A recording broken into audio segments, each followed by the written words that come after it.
Vale, muchísimas gracias. Muy buenas tardes. Bienvenidos a todos ustedes a este nuevo webinar, a una nueva temática, un espacio que ha sido destinado por la Facultad de Arquitectura de la Universidad La Gran Colombia para que adquieran nuevos conocimientos, refuercen los ya obtenidos y participen de esta forma de las diferentes temáticas que han sido programadas con el fin de crear conciencia y reflexión sobre temas de actualidad que están relacionados directamente con la arquitectura y con las diferentes ramas que se contienen en esta parte de la academia. Un agradecimiento muy especial, por supuesto, por toda la gestión y el apoyo al doctor Marco Tulio Ramírez Calderón y al decano de nuestra Facultad de Arquitectura, la Facultad de Arquitectura de la Universidad de la Gran Colombia, el arquitecto Francisco Beltrán Rapalino. Este webinar hace parte del ciclo de conferencias del Seminario Internacional sobre reflexiones sobre el diseño y la gestión del territorio 2021, y el día de hoy específicamente tendremos una charla muy interesante con personajes a la talla de esta temática precisamente. Esta temática consiste en charlar, en discutir, en intercambiar un poco de conocimientos sobre las memorias ocultas, descubrir, analizar y comunicar. Esta charla está basada en su mayor parte en una investigación en curso denominada El contexto arquitectónico y constructivo entre 1930 y 1960, generador de edificaciones emblemáticas gestionadas por Ignacio Martínez Cárdenas. Esta temática precisamente se desarrolla dentro del grupo de investigación de diseño y gestión del hábitat territorial y que es liderado por la arquitecta María Olga Largacha Martínez, que es docente de nuestra Facultad de Arquitectura de la Universidad de la Gran Colombia, y de la arquitecta María Mercedes Ortega Villaveses. Pero sin dar más comentarios ni más preámbulos, nuestras ponentes invitadas para el día de hoy, empezaremos en el orden en que van a hacer sus intervenciones. Estará la arquitecta magíster María Olga Largacha. La arquitecta es arquitecta y artista plástica, docente investigadora del Grupo de Diseño y Gestión del Hábitat Territorial de la Universidad de la Gran Colombia. Actualmente lidera la investigación que da origen a esta charla, que es denominada El contexto arquitectónico y constructivo entre 1930 y 1960, generador de edificaciones emblemáticas gestionadas por Ignacio Martínez Cárdenas. Escuchar con la sensibilidad del artista lo que el pasado revela, leer con la peripecia del arquitecto lo que el edificio y el contexto relatan, comunicar para que podamos entender y construir colectivamente ciudades con verdadera apropiación de su identidad. Arquitecta, bienvenida a esta charla. También tendremos nuestra segunda ponente, la arquitecta María Mercedes Ortega Villaveses. Ella es arquitecta de la Universidad Javeriana, con máster en restauración de la Universidad Politécnica de Cataluña. Trabajó en el Departamento de Infraestructura del Banco de la República, donde obtuvo a su cargo la coordinación y ejecución de obras nuevas de ampliación, adecuación y restauración de varias de las dependencias generales y culturales del banco a nivel nacional, entre ellas, en algunos de los ejemplos, la adecuación de la Casa Museo Botero en Bogotá, la ampliación del Museo del Oro en Bogotá, la intervención del Museo del Oro Cenú en Cartagena y la restauración integral de la Casa de la Aduana para el Museo del Oro Tayrona en Santa Marta. Arquitecta, también muy bienvenida a este espacio. Nuestra tercera ponente, pero no menos importante que nuestras otras dos invitadas, es la magíster Carmen Alicia Florian Navas. Carmen Alicia Florian Navas es historiadora, magíster en antropología social y candidata al doctorado en historia. Todos estos estudios realizados en la Universidad Nacional de Colombia, en la sede de Bogotá. Desde el año 2003 se desempeña como investigadora en el Archivo de Bogotá y es la coordinadora de los servicios de consulta de fondos y colección patrimoniales que conserva y protege el patrimonio en el Archivo de Bogotá. A las tres, muy bienvenidas a este espacio académico Esperamos también la participación muy activa de todos los estudiantes y de todos los participantes, de todos aquellos que hoy estén interesados en este valiosísimo tema de memoria, de registro fotográfico, de historia, de patrimonio. Arquitectas, sean muy bienvenidas. Empezamos con la arquitecta María Olga Largacha con su ponencia. Arquitecta, bienvenida. Presentación, muchísimas gracias. Vamos a compartir pantalla para dar inicio con este cuento. Bien. Hay algo que me parece a mí importante, como decía la arquitecta Claudia Mónica, y es el hecho de que hay una serie de memorias. Las memorias están en los objetos planimétricos, en los objetos construidos, en el lugar donde están esos objetos, olvidados o no olvidados, y en el tiempo en que fueron hechos esos objetos. Y la idea o lo que hemos venido haciendo en esta investigación, que es un poco de lo que yo les voy a hablar primero, es ¿qué encontramos ahí? ¿Qué preguntas podemos hacerle a un objeto? ¿Qué podemos encontrar y cómo podemos entender desde la mirada de un arquitecto o la sensibilidad de un artista, en este caso, pues mi fortaleza del arte y la arquitectura, o mi perfil, digámoslo así, para poder entender mirando hacia atrás y poder proyectar realmente una ciudad que se entienda, se quiera, se conozca, y en este caso pues lo vamos a hacer a través del ejercicio de un ingeniero arquitecto que es el que da lugar a esta investigación, que se llama Ignacio Martínez Cárdenas. ¿Cómo podemos entonces explicarnos una ciudad que se nos vuelve paisaje? Nosotros pasamos por la ciudad, miramos, andamos, renegamos un poco, pero no entendemos muchas cosas, o pasamos y no miramos, no vemos los edificios, no vemos los contextos, no entendemos, no nos preguntamos, simplemente consumimos y nos volvemos un poco apáticos a lo que tiene la historia, a lo que tiene por contarnos un edificio que es orgulloso de sí, orgulloso de ser. Esta es una panorámica tomada desde la obra del edificio de la Compañía Colombiana de Seguros que hizo una de las firmas que fundó Ignacio Martínez en 1940.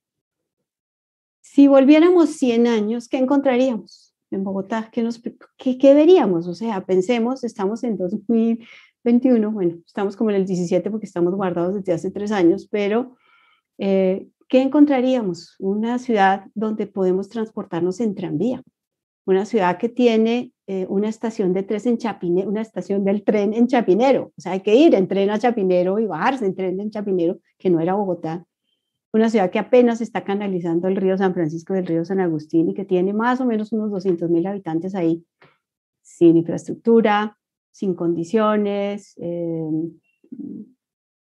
de planeación, de ordenamiento, de ninguna clase, y pues ese panorama, pues digamos, es en el panorama en que Ignacio va a iniciar su ejercicio profesional. Dice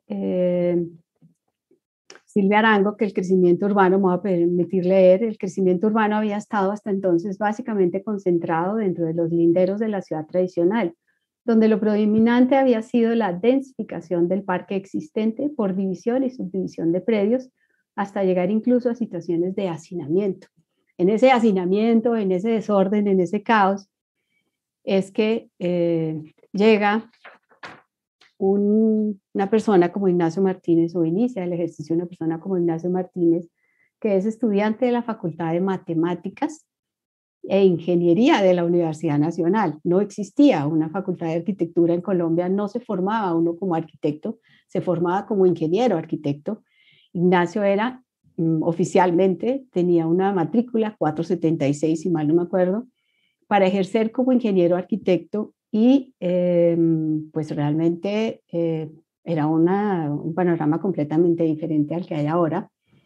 Esta imagen, que me parece supremamente relevante, nos hace preguntarnos cómo hacía un ingeniero arquitecto para construir. ¿Cómo se construían los edificios? ¿Cuál era el avance tecnológico, técnico, de materiales, de maquinaria? Esta es una obra real, filmada por Ignacio, y ahí vemos pues, todos los obreros de sombrero. 300 obreros por metro cuadrado, cero máquinas, cero tecnología, pero pues era lo que había. Y en ese panorama es que se desarrolla el ejercicio profesional de Ignacio Martínez.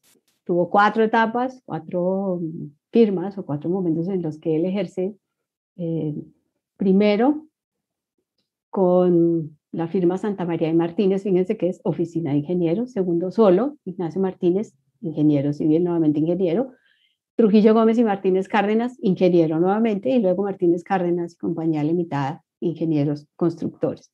Esta última etapa se divide en 2 porque el ingeniero arquitecto fallece en 1959 y le suceden en el ejercicio o el manejo de la sociedad sus hermanos. O sea, a la izquierda ustedes ven en la foto más grande a Ignacio, que era el líder, gestor, el que tuvo pues la capacidad de movilizar lo que movilizó.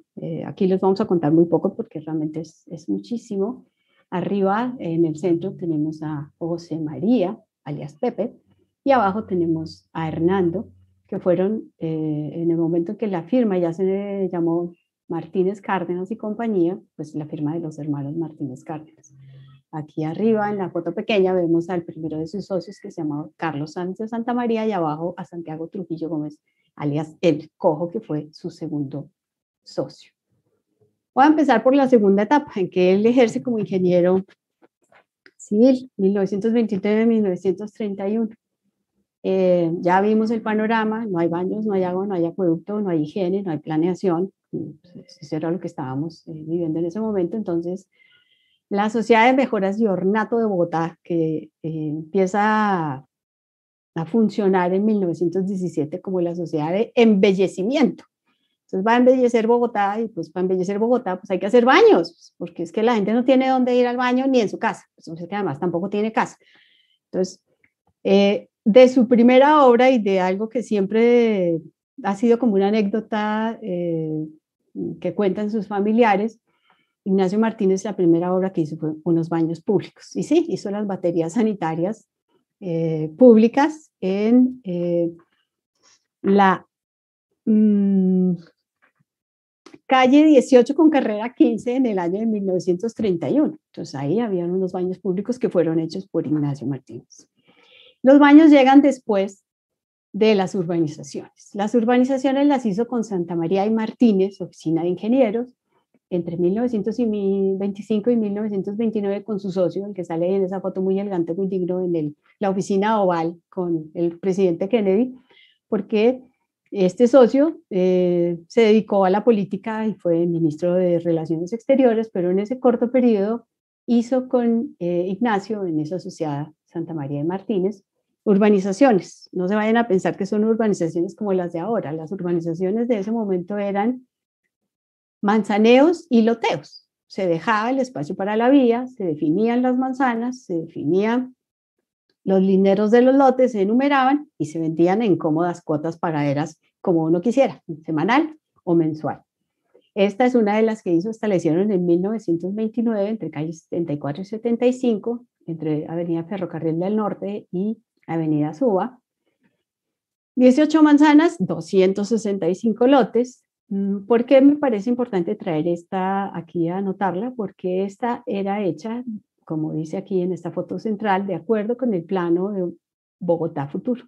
El plano de Bogotá Futuro fue la primera planeación o el primer intento de planear a Bogotá en 1925, hecha por Pedronel López. Lo que me parece más divertido de esto, pues primero, que es hecho de acuerdo con el plano de Bogotá Futuro, o sea, obedece a un intento de ordenamiento de Bogotá.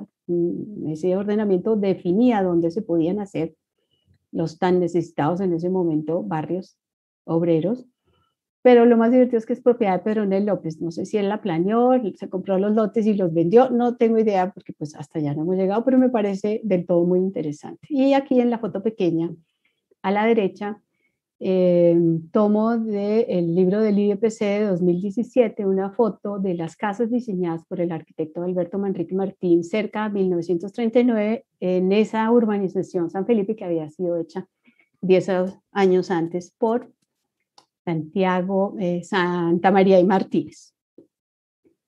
Luego de Santa María y Martínez, y luego de que ejerció como independiente, se asocia con Santiago Trujillo Gómez y genera una de las firmas que ya tiene nombre, reconocimiento, se le reconoce su trayectoria por historiadores, por las obras que hizo, por la magnitud de las obras, por su alcance, por la dimensión. Y esa etapa de esa firma va de 1932 a 1949.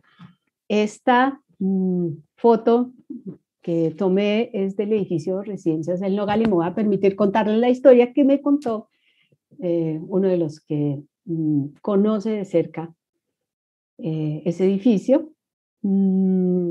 Este edificio fue encargado por el presidente para inaugurar la sesión de la Organización de Estados Americanos.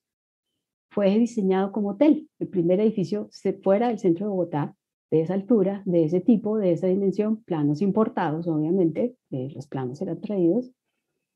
Y pues desafortunadamente llegó el Bogotazo y la gente que vino a la OEA, pues les tocó quedarse ahí, pero no pudieron hacer nada, no se inauguró la Organización de Estados Americanos acá en Colombia, pero el edificio quedó y es uno de los edificios más bellos, que es el edificio Residencias del Nogal en la 76 con séptima, me corregirán, creo que es 74. Con esa firma vienen los edificios de gran envergadura, 65 edificios hechos entre 1933 y 1949. Tomo este como referente, el edificio del Banco de Colombia, la sede principal en la 8ª con 12B, esquina, edificio que contrasta enormemente con sus pares de al lado. Si ustedes se fijan, el estilo, la dimensión, el diseño, los materiales, la altura, la modulación, el volumen, es completamente diferente a sus edificios pares, lo que deja ver pues, que ya vienen otros aires, otras maneras de hacer. Ya existía Cemento Samper, fundada en 1910, ya existe Acerías Paz del Río. Claro que Acerías Paz del Río no produjo acero hasta 1954, entonces pues la mayoría de materiales de este edificio, como de muchos de los edificios, fueron importados, vidrios, el acero y los demás. Este edificio pues ya tiene unos volúmenes, digamos, en su interior que obedecen a avances técnicos y tecnológicos que permitieron esos espacios de dimensiones que empiezan a verse modernas. Esta es una de las facetas que hemos descubierto que me pareció muy interesante de lo que hizo Trujillo Gómez y Martínez Cárdenas. 142 casas y conjuntos de casas de este estilo Tudor. Los conjuntos de casas eran realmente pareos de casas, líneas de casas, 2, 4, hasta 6 casas máximo. Y esas casas eclécticas, como decía Carlos Niño, que tenían techos para la nieve que caía en Bogotá, pero pues aquí no cae nieve, pero pues tenían que tener el estilo. Esta no es una de las más lindas, ni mucho menos. Esta casa fue hecha para, perdónenme, eso me pasa por perderme el hilo de mis apuntes. Eduardo González Ortiz en la calle 39 con 16 y la foto es de Google Maps de ayer. O sea, la casa está ahí, sigue, un colega mío me dijo que estaba un tris de esta talada, pero seguía digna y la traigo por el plano. Esta fachada lateral que se genera, esta es una casa medianera, la fachada lateral se genera por el adosamiento de la casa a la fachada al costado derecho para permitir el ingreso del vehículo, ya teníamos un vehículo. Y estas casas, estilo Tudor, muchas en el barrio La Merced, Palermo, Chicó, La Magdalena, fueron terreno fértil para una de las fortalezas de Trujillo Gómez, según he entendido y según he leído, en cuanto al nivel de detalle que ellos hacían, el manejo del ladrillo, el manejo de los remates, esta que tiene esa chimenea de doble buitrón en la fachada lateral que me parece bellísima, aunque hay muchísimas más casas hechas por Trujillo Gómez. Esta fue la casa que se hizo para María Luisa de Brigar de Pisano en la 37 con 14 en 1939. Esta es una imagen también de Google Maps para que ustedes vean la casa, ahí está. Y esa casa, como muchas otras, son casas por las que nosotros pasamos y las vemos y tan lindas. Bueno, pues hagámonos preguntas un poco más allá y entendamos por qué están ahí, por qué son patrimonio, por qué el barrio de la Magdalena fue tan diferente. Hay muchísimas publicaciones sobre el barrio de la Magdalena, pero digamos que la mirada que nosotros estamos haciendo sobre un vacío que hay acerca de lo que hizo Ignacio Martínez Cárdenas. Trujillo Gómez y Martínez Cárdenas son firmas reconocidas. Martínez Cárdenas y compañía es una firma reconocida, pero no hay una publicación sobre ellos. Hay publicaciones de sus obras, de lo que hicieron, que pues obviamente es importante y todo lo que han publicado pues es increíble, pero podemos preguntarnos, aparte de lo que hicieron, ¿cómo lo hicieron? La pregunta es cómo gestionaron, cómo se dieron estas casas, eran hechas porque la gente tenía con qué pagarlas. Si nosotros miramos los nombres de todas las casas tenían nombre. La casa de fulano, mengano, sutano. Todos son apellidos reconocidos, todos son apellidos tradicionales de familias tradicionales que tenían con qué pagar una casa afuera de ese casco del centro de Bogotá y que, claro, querían salirse del centro de la ciudad. Luego viene este otro periodo que es entre 1949 y 1973. El señor Santiago Trujillo, su socio anterior, decide ser alcalde, dedicarse a la política, se sale de la sociedad para ser alcalde de la ciudad de Bogotá, en la época del Bogotazo, con toda esa revolución que hay en ese momento, y oficialmente ingresan Hernando y José María, los hermanos de Ignacio, a constituir la Sociedad Martínez Cárdenas y Compañía Limitada. Esa foto que ustedes ven ahí al fondo es una foto que adornaba las oficinas de Martínez Cárdenas y Compañía en su momento. Es una foto del edificio de la ESO colombiana, del cual les hablaré más adelante. Me voy a centrar en este momento en este edificio. Este edificio representa la manera como se gestionaron muchas de las obras que hizo Ignacio Martínez. Ignacio Martínez, al ser ingeniero arquitecto y no arquitecto, formado como arquitecto, reconocido como arquitecto, tuvo la fortuna o la capacidad o el momento se prestó para que hiciera este tipo de alianzas. Este edificio, que es el del Banco de Bogotá, lo construye en 1954, más o menos en la 14 con décima. Es el edificio del Banco de Bogotá. Ese edificio, yo me alcanzo a imaginar esta película y digo, yo creo que el pavimento de la décima lo iban desenrollando así como una cosa y así como desenrollaban el pavimento de la décima, iba subiendo los pisos de este edificio. Más o menos en ese panorama.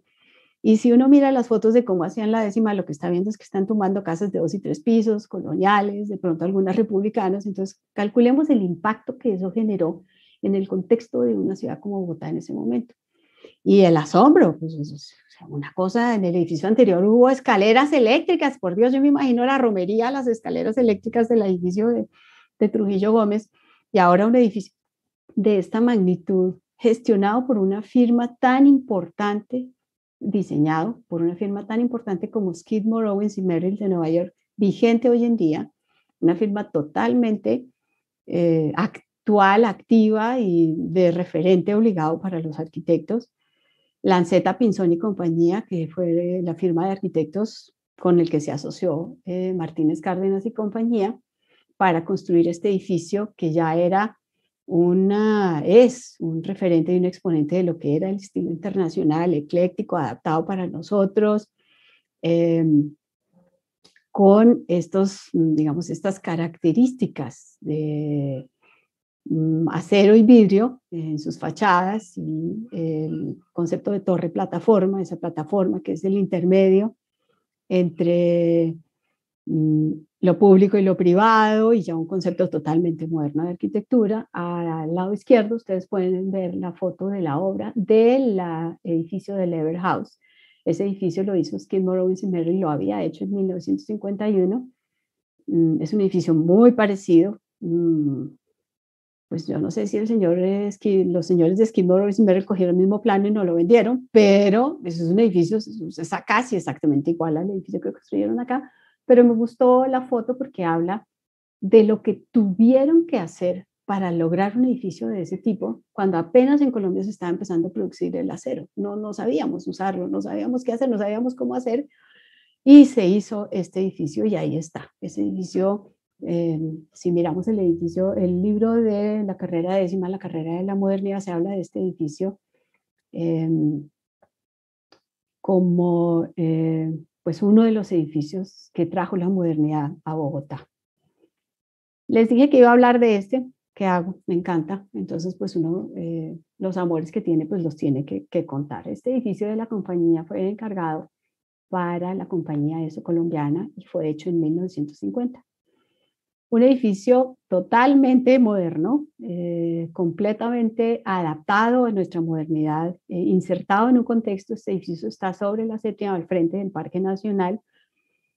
Y por lo que lo traigo es por dos razones importantes. La primera, porque el edificio cuando se hizo era un edificio que respetaba completamente el entorno. Si uno va al Archivo Bogotá y lee el plano, dice, aquí hay un árbol tal, favor no cortar el árbol, sembrar tal mata, pensar en tal cosa. O sea, hay toda una historia de cómo se respetó el entorno, cómo se insertó y se implantó en el contexto. Hay toda una historia de cómo se adaptó este diseño para la realidad bogotana. Cuando alcanzamos a ir antes de pandemia al Archivo de Bogotá, ahora Alicia les podrá contar más de eso, en los planos se lee que fue hecho con Brisoleil. El profesor Oscar Mauricio Pérez, si me está oyendo, estará ya feliz de sus edificios con Brisoleil. Este fue hecho con Brisoleil en el diseño y fue pensado para que los que están en la parte de tecnología con estructura calefacción radiante en todos sus pisos. Pero con la pandemia no hemos podido ir a verificar si eso es cierto o no es cierto, pero ahí está. Lo que sí podemos verificar con los planos y con la construcción es el cambio que sufrió el edificio en su construcción, en su original ahora, la intervención que tuvo. En la derecha ustedes ven la fachada posterior con el muro blanco, el punto fijo en equilibrando perfectamente esos dos horizontales. Y a la izquierda ustedes ven la fachada principal. Si se dan cuenta hay un pasaje. Ese fue la manera en que se manejó la plataforma. Este también es un edificio del concepto de torre plataforma, en el cual ustedes teníamos a la izquierda el Banco Comercial Antioqueño, a la derecha las oficinas de la ESO principales, las que daban a público, y arriba las oficinas privadas que se entraban por ese pasaje interior, daban acceso solamente a las oficinas privadas. ¿Por qué más traigo este edificio? Porque este edificio está dentro de un plan parcial. Ese plan parcial que se llama CAR Universidad Libre pretende demolerlo junto con otro edificio de Pan American que está ahí al lado, que todos reconocen. Y pues a mí me parece que el desconocimiento de la importancia y la trascendencia, existe un estudio que dice que este edificio no puede alojar a las oficinas de la CAR, es el actual dueño de este edificio, pero pues no porque yo no pueda alojar a los no sé cuántos empleados o porque sea un edificio que no pueda ser habitado, pues no puede ser un edificio que se pueda conservar, como se conservan muchos otros edificios en la Avenida Jiménez, que también fueron hechos por Trujillo Gómez, o en otras partes de la ciudad, o por muchos otros ingenieros y arquitectos de esa época en la que ejerció Ignacio, en que no había arquitectos como tal. Acuérdense que eran ingenieros. Después de ellos es que viene la Facultad de Arquitectura de la Universidad Nacional y vienen todos los arquitectos que ya conocemos como gestores de la arquitectura o de la historia de la arquitectura como tal. Lo que buscamos realmente nosotros en nuestra investigación o hacia donde estamos, lo que queremos hacer es desentrañar cada uno de estos individuos, cada edificio, cada casa, qué historia tiene, qué historia nos cuenta, qué podemos tejer a partir de lo que encontramos ahí, qué podemos contar, qué podemos ver, cómo eso nos puede permitir entender una ciudad caótica, ecléctica, en la que habrán cosas, edificios que también hizo Martínez Cárdenas, que uno dice, uy, qué horror, o esto, pero no nos horroricemos, pensemos la ciudad, entremos despacio, hablemos, leamos y contemos pues qué fue lo que nos hizo, qué fue lo que nos formó y cómo en ese momento, entre los 30 y los 59 que ejerció Ignacio Martínez, cuál fue su aporte y cómo podemos aprender de la arquitectura y de la gestión de arquitectura a partir de lo que él hizo. Esto básicamente es lo que yo les quiero contar y pues los dejo con María Mercedes. Muchísimas gracias, arquitectos. Arquitecta, muchísimas gracias, un aporte muy, muy valioso, como es normal en todos las charlas, los conversatorios que al interior de la Facultad de Arquitectura de nuestra universidad tenemos. Yo creo que podemos refrescar de pronto un poquito para aquellos que no saben algo sobre el patrimonio o qué es. Podemos de pronto decir que cuando nosotros hablamos de patrimonio arquitectónico, estamos hablando de todos aquellos edificios, aquellos conjuntos arquitectónicos que contienen algún punto, algún valor histórico, cultural, emblemático, que son significativos, que representan algo para la sociedad y que precisamente por estas características y otras se les otorga el carácter de legado. El patrimonio arquitectónico es entendido precisamente como ese conjunto de bienes edificados que han sido heredados con el pasar del tiempo, con el pasado, dentro de una ciudad o dentro de un país, ¿por qué no? Estos bienes, precisamente como les digo, tienen ese valor cultural, tienen un valor estético inapreciable a aquellos ojos que no tienen el conocimiento como tal de la restauración, de la conservación, pero que de todas maneras es una parte donde las personas del común deben tener y adquirir una conciencia para esta conservación, ¿no? Es deber, recordemos, no solamente de las autoridades, sino de cada uno de nosotros, protegerlos y encargarnos de preservar esas edificaciones. Yo creo que no sobra de pronto ese comentario pequeño antes de continuar con la charla de la arquitecta María Mercedes Ortega. No le quito más tiempo, arquitecta. Sigamos con su ponencia, por favor. Y para todos, no olviden registrar su asistencia en el formato de Google Forms que les va a aparecer aquí en el canal de YouTube y preparen sus preguntas porque las charlas dan para poder hacer un debate muy, muy interesante y vamos a dejar un tiempo prudencial para tratar de responder todas sus preguntas. Arquitecta, no le robo más tiempo, por favor, continúe. Muy buenas tardes. A continuación, hablaré sobre las diferentes fuentes de información que hemos utilizado para esta investigación. Pasamos aquí al siguiente cuadro, donde vemos que se han consultado fuentes textuales, como son libros, revistas, periódicos, documentos, folletos, fuentes documentales, como lo son los informes elaborados por la Asociación por Rescate de Archivos de Arquitectura APRA, fuentes gráficas, como lo son planos y fotografías, fuentes digitales, como lo son las páginas web, y fuentes orales que consisten en entrevistas. Pasamos ahora a revisar lo que han sido las consultas de libros. Se han consultado especialmente libros de arquitectura e historia, entre ellos La historia de la arquitectura en Colombia de Silvia Arango, el libro Arquitectura y Estado de Carlos Murcia y el libro Crítica de Imagen 1 y 2 de Germán Telles. También se han consultado atlas de arquitectura, como este Atlas Histórico de Bogotá de 1911 a 1948, en el que se encuentran artículos sobre se habla de la Compañía Colombiana de Seguros, sobre la cervecería andina, sobre la fábrica de muebles Camacho Roldán y sobre el Hospital Militar Central. Al respecto, en cuanto a la Compañía Colombiana de Seguros, se menciona que esta compañía fue la primera aseguradora colombiana y que el edificio que tiene 10 pisos. Fue el primero que tuvo una escalera eléctrica en Colombia, como dato curioso. También consultamos guías de arquitectura, como esta guía de arquitectura y paisaje de Bogotá y la Sabana, que es del año 2017, en la cual en sus diferentes recorridos por los diferentes sectores de Bogotá se encuentran el edificio de la CAR, que ya nos acaba de mencionar la María Olga. Esto se encuentra en el recorrido del sector de la del Parque Nacional, y también en este recorrido se encuentra el edificio del Colegio de San Bartolomé la Merced.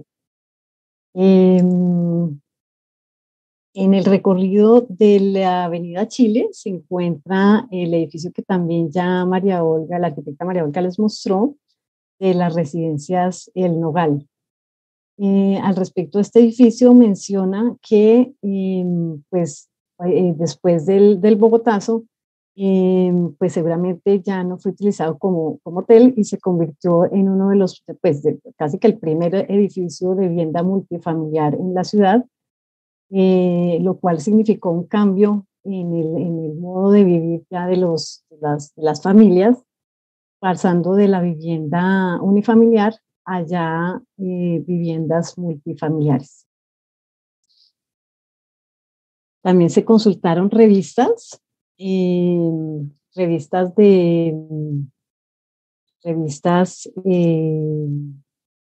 generales, como esta revista Cromos, donde se publicó en la fachada del edificio del Banco de Colombia, a la semana siguiente de su inauguración, en 1952.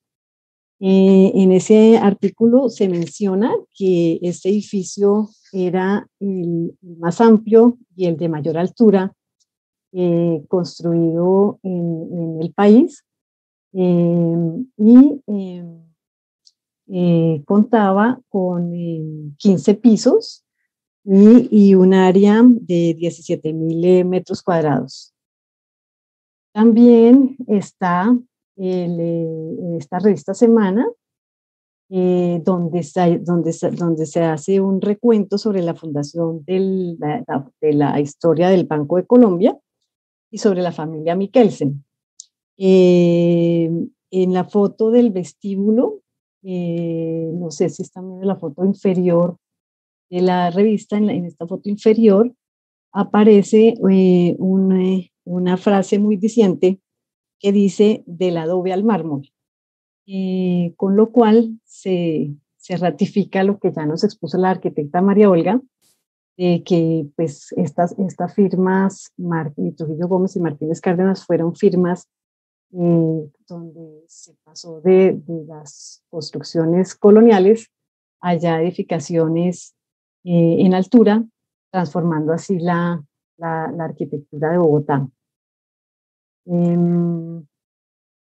También se consultaron revistas de arquitectura, como son las revistas Prueba de Arquitectura y Urbanismo, en las cuales en por lo menos 5 revistas aparecen proyectos de las firmas Trujillo Gómez y Martínez Cárdenas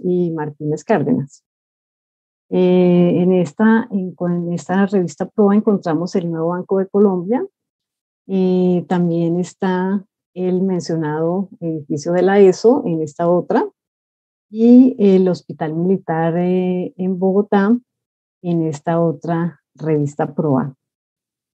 Y en un solo ejemplar, en un solo número se dedicó exclusivamente a hablar sobre el nuevo edificio del Banco de Bogotá, por ser el edificio de mayor altura en el país en su momento, y dada su importancia.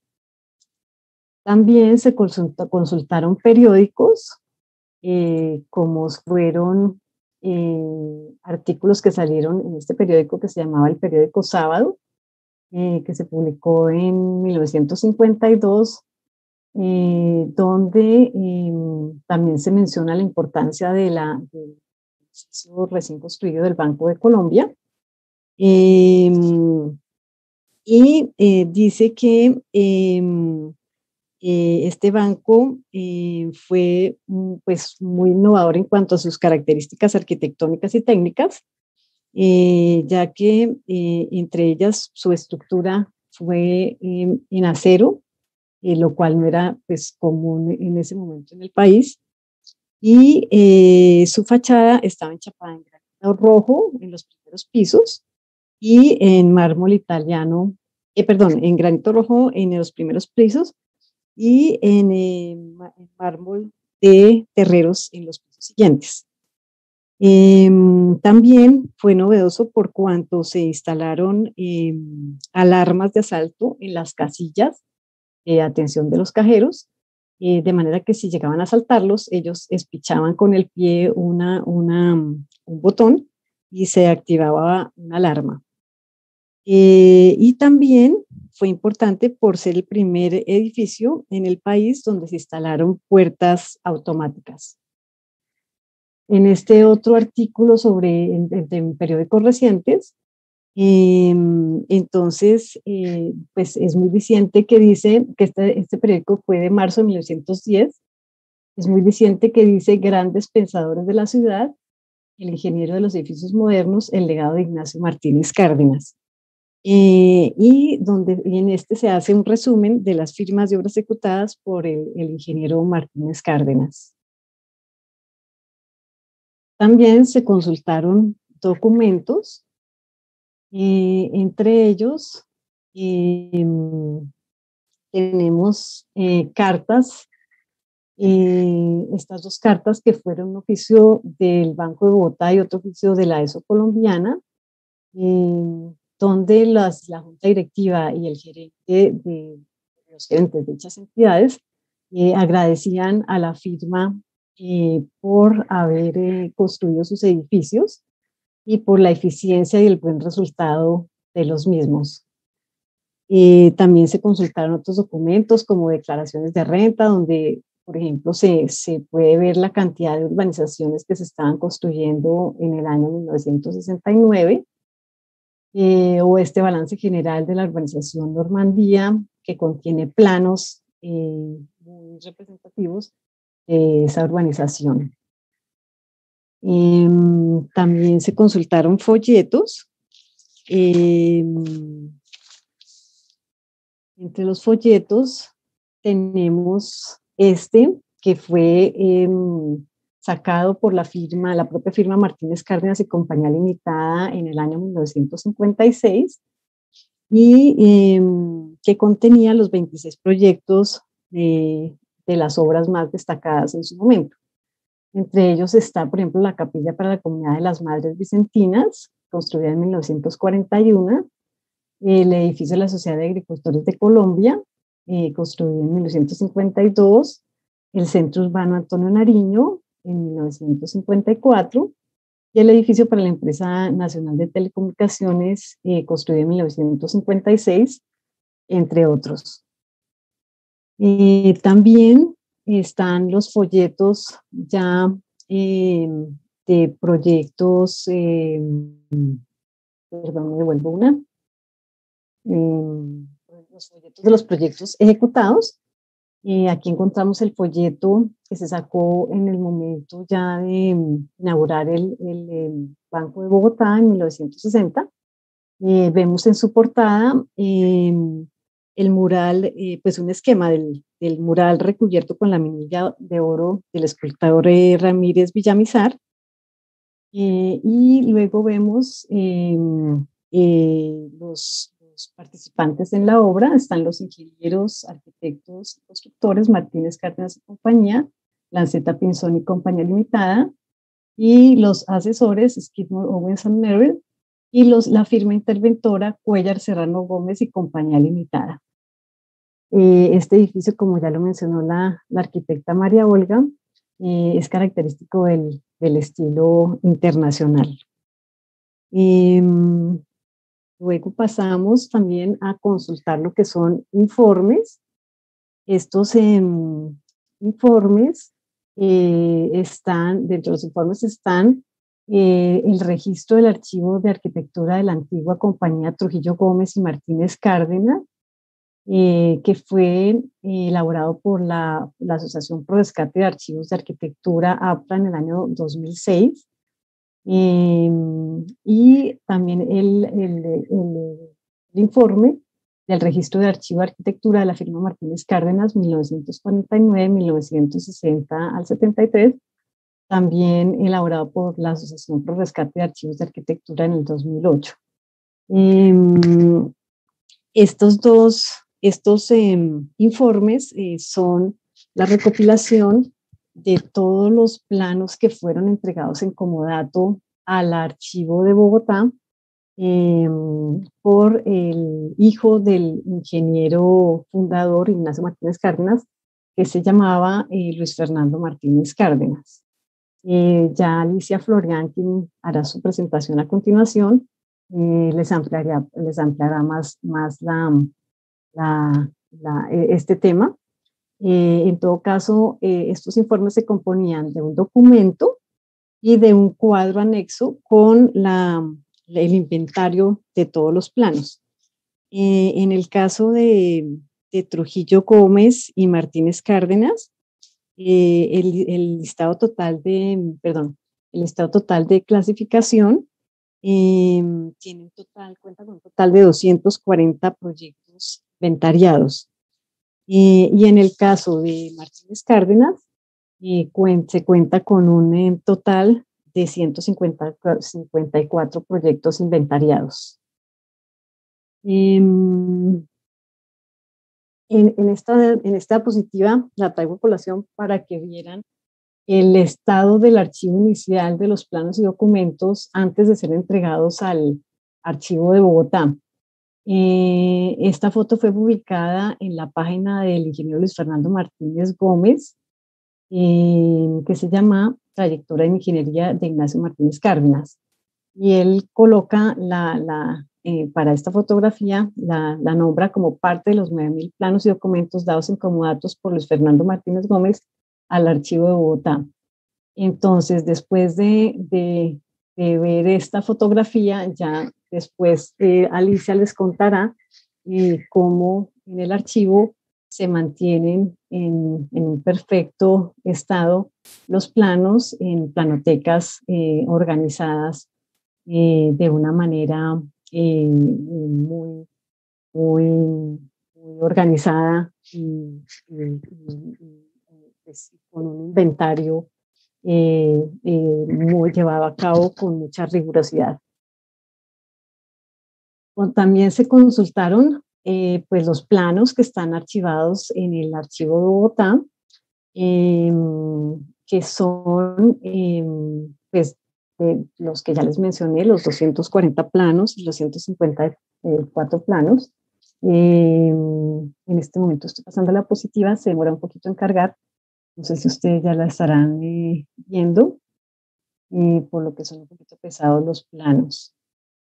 Entonces aquí tenemos planos de Trujillo Gómez y Martínez Cárdenas, como son el Banco Hipotecario de Colombia y el conjunto de casas María de Jesús e Isabel Guzmán, que lo traje a colación para que vieran el plano de detalle que se hacía en ese momento, donde está, por ejemplo, el detalle de la baranda de la casa, planos pues muy lindos. Y los planos de Martínez Cárdenas y Compañía Limitada, como son este plano del Hospital San Rafael y el plano de la urbanización La Estrada de 1968. Como verán, la firma pues elaboraba planos de todo tipo, plantas, fachadas, alzados, perspectivas, detalles para cada proyecto. También consultamos lo que fueron fotografías. Tenemos aquí fotografías de la época, como el del edificio de la Compañía Colombiana, esta maqueta del Hospital Central Militar en Bogotá de 1956 y esta fotografía antigua del edificio de la Compañía Colombiana de Seguros de 1945. También hemos visitado algunas obras recientemente, por eso traemos a colación las fotos, las fotografías recientes del edificio de Residencias El Nogal, del cual ya hablamos. Este edificio de la Gobernación del Tolima, en Ibagué, construido en 1956, y la fotografía del Hotel Monasterio en Popayán de 1953. También consultamos páginas web como la página nombrada Trayectoria en Ingeniería de Ignacio Martínez Cárdenas. Fue elaborada por el ingeniero Luis Fernando Martínez Gómez, hijo del socio fundador Ignacio Martínez Cárdenas. Él estaba elaborando esta página, que es un recuento fotográfico de las obras. Alcanzó a hacer como más o menos, como pues a recoger hacer las fotografías más o menos como de unas 200, aproximadamente 200 obras. Y desafortunadamente el ingeniero Luis Fernando murió en el año 2018 prematuramente, y por lo tanto su página pues quedó en desarrollo, no alcanzó a finalizarla. Pero pues tenía una valiosa información en cuanto a los nombres de los proyectos. También se consultó la página web Colección Fílmica IMC, Ignacio Martínez Cárdenas. No sé si la arquitecta María Olga nos podría complementar un poco aquí sobre esta página. Claro, María Mercedes. No sé si puedas presentar en pantalla completa ahí en el abajito, María, abajo, es que no se nota el teloncito. Espiche el teloncito que está por ahí, es que nos están pidiendo bueno, no hay lío. Parte de lo que hizo, o del legado que tiene, que dejó Ignacio Martínez, está en 84 rollos de película, de los cuales hay varias de las fotos que yo les mostré en la presentación que hice hace un momentito, que pues registran el contexto de la época, el momento, la familia, los lugares y las obras. Esta es una panorámica desde la obra, yo se las mostré desde la obra del edificio de la Compañía Colombiana de Seguros, del que ya les habló María Mercedes, y pues de ese se ha hecho la gestión a través del ministerio para lograr la conservación de esas películas y próximamente la divulgación de sus contenidos. Muchas gracias, arquitecta. Gracias, arquitecta María Olga. Y para finalizar, también hemos hecho algunas entrevistas a familiares, personas con conocimiento de los proyectos y historiadores que nos han contado acerca de los diferentes proyectos. Bueno, muchas gracias. Esto era lo que quería comentarles en cuanto a las fuentes de información. Arquitecta, muchísimas gracias, de verdad, unos aportes demasiado valiosos. Precisamente cuando hablamos de toda esa parte de arquitectura, de la parte de archivos, hablamos que las construcciones arquitectónicas pues son obras complejas. Al ser obras complejas, permiten precisamente esa enseñanza de contenidos que son diversos. Hablamos de las tipologías o de los tipos arquitectónicos, podemos enfocarnos también en esos materiales que han sido utilizados en las construcciones de esas épocas que difieren con las que actualmente, en muchos casos, con los materiales que actualmente estamos manejando. Hablamos de las técnicas, de esos sistemas de construcción, los elementos que sustentan y los que son sostenidos, las diferentes concepciones sobre el espacio arquitectónico, la finalidad, la función del edificio, todas esas variables y todos esos elementos que se encargan de mostrar lo que es la arquitectura de esas arquitecturas, de esas edificaciones del pasado, del antaño. En este punto es que ese patrimonio arquitectónico pone de manifiesto su carácter evolutivo a través del tiempo.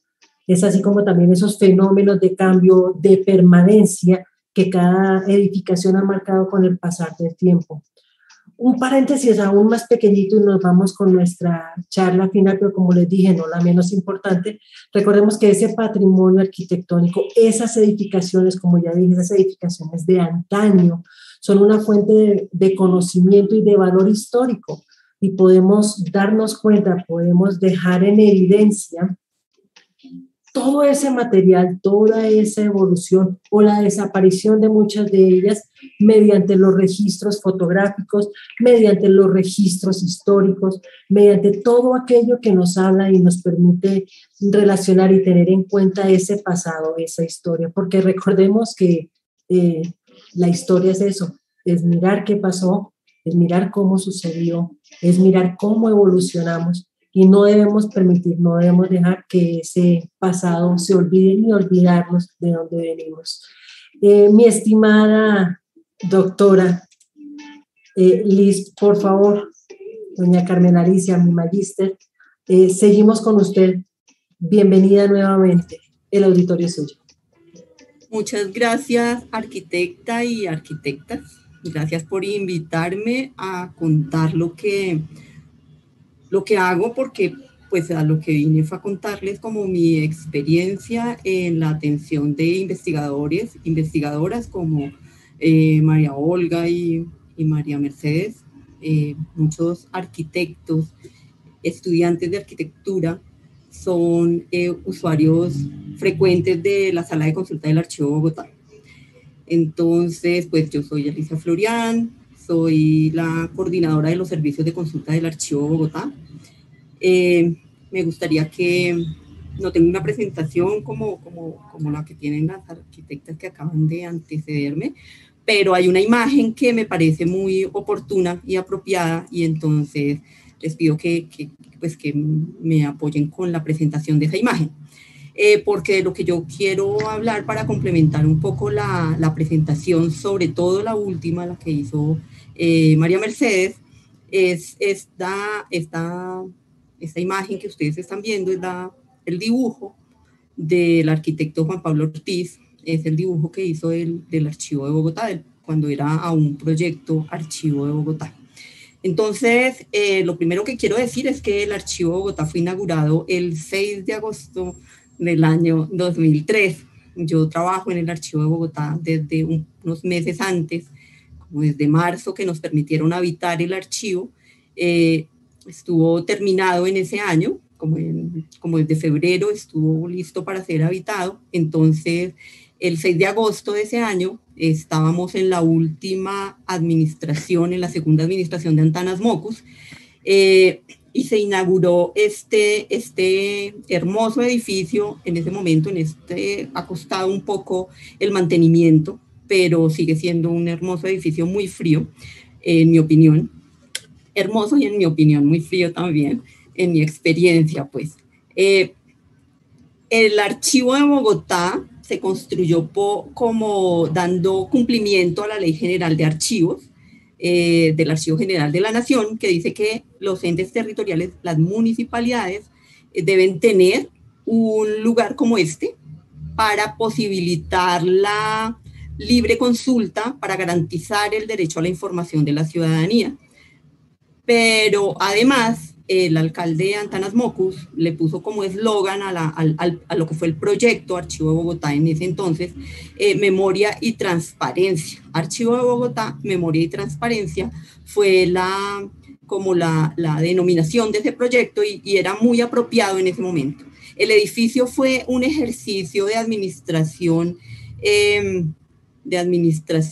entre comillas, efectiva de los recursos.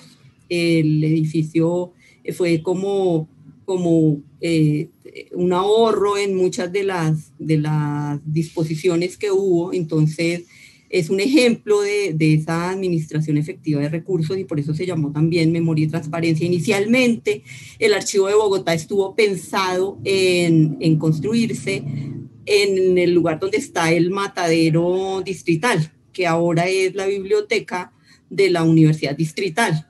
Sin embargo, en ese momento se consideraron los costos. Esto lo cuenta el arquitecto en un escrito que conocemos los que tenemos que trabajar en el archivo y otras personas, pero sobre todo nosotros. El archivo, el matadero, el costo de adecuar el matadero y por la funcionalidad que iba a tener de albergar documentos históricos patrimoniales valorados como de conservación total por siempre, pues era mucho más costoso. Adecuar las instalaciones del matadero resultó en la evaluación que hicieron de costos, resultaba más costoso que usar ese lote en el centro de la ciudad, que queda muy cerca al Archivo General de la Nación y en un entorno que se ha ido consolidando como un espacio para archivos, porque se construyó recientemente el archivo del Ministerio de Hacienda. Entonces, la imagen que ustedes ven, como les digo, es el dibujo del arquitecto Juan Pablo Ortiz. A la derecha se ve una mano, porque el edificio, el conjunto del Archivo de Bogotá está compuesto por 4 edificaciones. Esa donde está la mano es como la del cuidado, es el lugar donde están los laboratorios donde se intervienen los documentos. Está el Laboratorio de Conservación y Restauración, donde se hace la descripción, donde se hace la descripción de la documentación, y en el último piso de esa edificación, entonces está la parte administrativa. La otra imagen que vemos también a la derecha es un ojo. En ese ojo estamos nosotros, la sala de consulta, la sala de exposiciones también. Entonces es el lugar donde se pone a disposición, se ponen los documentos para que la ciudadanía los encuentre. Y también están cuando se exponen los documentos en la sala del último piso, el tercer piso, que es gigantesca también, entonces la ciudadanía puede interactuar también con la documentación. A la izquierda, entonces, está un oído, está una oreja dibujada también por el arquitecto, porque en ese lugar, en esa edificación, que es la tercera que identifica el arquitecto, están los auditorios, las salas de los salones para las charlas. Pero entonces, el lugar más importante, y en la presentación de María Mercedes se me ocurrió que hubiera sido hermoso también presentarles el depósito en el que está ubicada la colección de Ignacio Martínez. La edificación que está en el centro es el cofre. De pronto, si me ayudas a mostrar esa edificación más al centro, un poquito más a tu derecha, es la edificación más grande, es el cofre. Ahí está identificado. Exactamente. Es el conjunto y es el cofre. Justamente hoy, antes de llegar acá, estaba presentando uno de los ingenieros de sistemas del archivo, estaba presentando el buscador que va a estar en la página web del archivo, el buscador del archivo, y se llama así, el Cofre de Santa Fe. Tomando un poco esta iniciativa del arquitecto de mostrar eso que conserva los tesoros documentales de la ciudad. El cofre es el edificio más grande de ese conjunto que es el archivo. Tiene 7 pisos, uno en el sótano, 6 pisos. Después, en el primer piso está, no en el sótano, en el primero está las planotecas. Por cada piso hay 8 depósitos. Entonces, en total son 7 por 8, 56 depósitos que conforman esa edificación.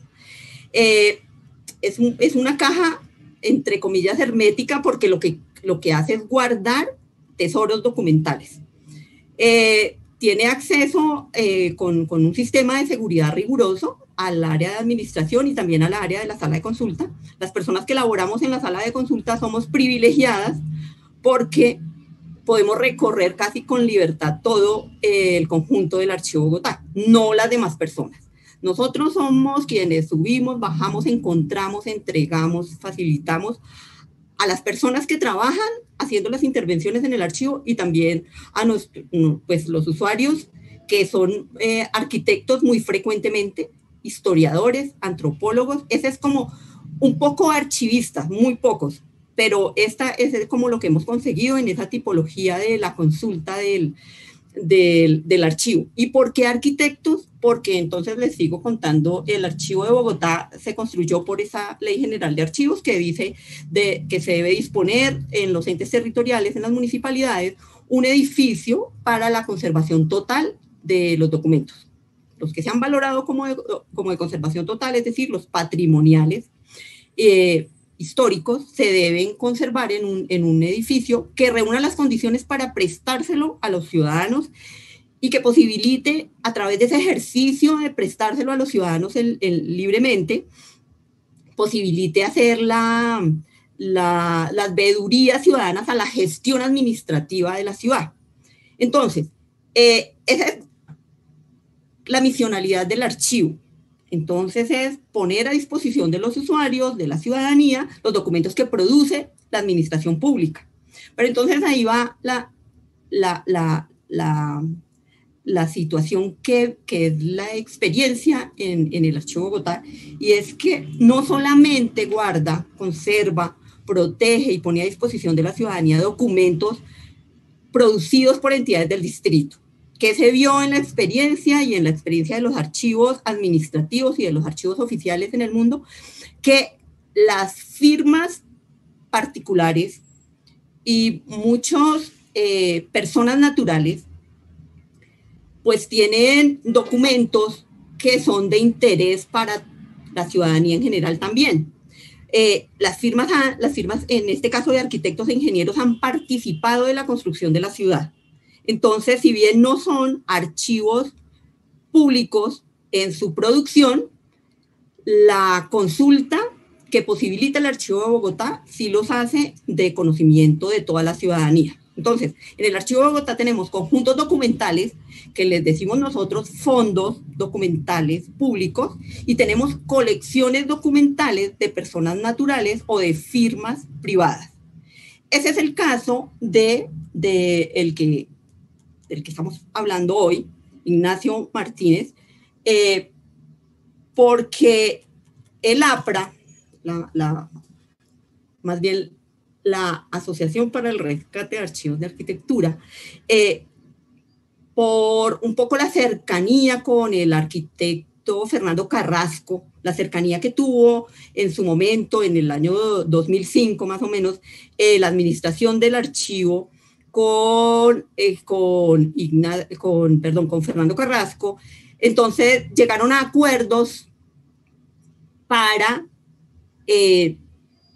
rescatar o apoyar esa tarea de rescate que ya tenía el APRA, pues porque conservar, ustedes lo saben más que yo, conservar planos, guardar el bodegaje de estos archivos es costoso para las entidades públicas, pues un poco también es muy costoso, y se pone en riesgo para los entes naturales, para las personas naturales y las entidades. Entonces se corre el riesgo de que, haciendo relación de costos y que resulten muy altos, pues que se desaparezcan. Entonces el Archivo de Bogotá tiene como obligación también que apoyar esa tarea de conservar el patrimonio documental, así no sea formalmente producido por entidades del distrito. Entonces, por eso desde el año 2005 se empezaron a traer, creo que la colección Trujillo Gómez y Martínez Cárdenas llegó en ese año. La colección está conformada, también lo han comentado las arquitectas, por 9.000 planos, son un poquito más de 9.000, son como 9.100 algo planos, y 3 cajas, le decimos nosotros las cajas más grandes, X200, de documentos textuales que acompañan los proyectos de la colección. Su ingreso fue en comodato. Eso un poco se esperaba que iba a cambiar, que se entregaba en comodato y luego en la negociación con el donante, perdón, con el quien se hizo el contrato, eso iba a cambiar y se iba a establecer una figura de donación. Eso no pasó por las razones también que ustedes han comentado, el señor murió, pero los documentos están y se prestan a los usuarios, se prestan al público. Después, cuando las personas necesitan que se les autorice el uso de una de las imágenes de los planos, pues ese asunto es el que está pendiente, pero eso se resuelve con el contacto directo con los herederos de los derechos patrimoniales de autor. Entonces, lo que quiero decir con esto es que siempre los documentos que ingresan al Archivo de Bogotá, todos los documentos que ingresan al Archivo de Bogotá, no solamente los públicos, sino los privados, los que fueron propiedad de privados o los que siguen siendo propiedad de privados, pero están en modalidad de comodato, de donación en el archivo o fueron comprados, se prestan al público desde su llegada con un inventario básico. Y ahí se inicia un proceso de intervención en el que se restauran si es necesario, se describen por completo, se digitalizan, pero inicialmente desde el mismo momento de ingreso de los documentos con un inventario básico se pueden prestar a la ciudadanía. Esa es la razón de ser del archivo. Agenciar y facilitar el uso de estas fuentes importantes que cuesta tanto mantener en el archivo. La administración del archivo es costosa y es entre comillas pagada, o no entre comillas, es realmente pagada con el aporte de todos nosotros. Entonces, pues que toda la ciudadanía también tiene derecho, y es lo que garantiza el archivo, el derecho fundamental a la información. Bueno, algunas de los proyectos pues ya los han comentado las arquitectas que los conocen más. Bueno, eso es lo que yo quería contarles. El Archivo Bogotá en este momento está atendiendo a través de agenciamiento de citas, a través de un correo que es de la ventanilla electrónica @bogotá.gov.co, pero a partir de la semana entrante esperamos retornar a la presencialidad de las 7 de la mañana a las 4:30 de la tarde y de lunes a viernes. Pues no sé, esa era como lo que yo quería contarles del archivo. Como les digo, me hubiera gustado, se me ocurrió cuando la arquitecta lo señaló, María Mercedes, hacer una presentación de los planos, cómo están, para compararlo con esa imagen hermosa que nos mostró de cómo llegan o cómo se encuentran los documentos antes de llegar al Archivo Bogotá y luego cómo van a permanecer por siempre. Es el ideal en una edificación como la nuestra. Gracias por invitarme, María Olga y María Mercedes. Se me ocurre que esta misma presentación le va a encantar al director del archivo, porque quiere eso, que las personas conozcan el acervo documental que conservamos. Muchas gracias. Mi estimada doctora Carmen Alicia, muchísimas gracias, muy valiosa, muy interesante su participación, y pues que nos dé esa gran noticia de que vamos a tener acceso al archivo. Créanme que personalmente me satisface mucho. Creo que a mis estudiantes de historia, a mis estudiantes de Taller 7 de Patrimonio también les va a causar muchísimo impacto positivo saber de esta gran noticia. Muchísimas gracias por instruirnos en cómo funciona el archivo, qué pasa con el archivo, volumétricamente cuando hablamos de esa construcción, qué es lo que encontramos, cómo está distribuido, porque muchas veces solamente conocemos el primer piso y el segundo, y no más. Y ustedes darnos ese recorrido es súper valioso para todos nosotros. Por otra parte, cuando nosotros hablamos de esos registros fotográficos, cuando hablamos de esos dibujos, cuando hablamos de esas representaciones gráficas, observemos que tanto para el archivo como para nuestras investigadoras es un elemento muy valioso, muy importante. ¿Sí? Es totalmente relevante para las temáticas de la arquitectura que están de una u otra manera relacionadas con la investigación, precisamente porque todo este material nos registran esos detalles con otras formas de expresión, de pronto que ya no están tan marcadas, ¿cierto? Hablamos de esas expresiones patrimoniales, de esas expresiones como nivel de historia, como nivel de arqueología, como a nivel de etnografía, de arquitectura, que es el tema que nos atañe en esta charla, y precisamente es allí que nos permiten ver cómo con el tiempo las edificaciones, la malla vial, han presentado unas modificaciones bastante relevantes con el pasar del tiempo. ¿Cómo se han modificado o cómo y por qué han desaparecido algunas de esas edificaciones a causa del cambio generacional o de fenómenos naturales o de pronto por renovaciones para refrescar nuevos espacios, entre otra cantidad de temas que hay para ese tipo de renovaciones, ¿correcto?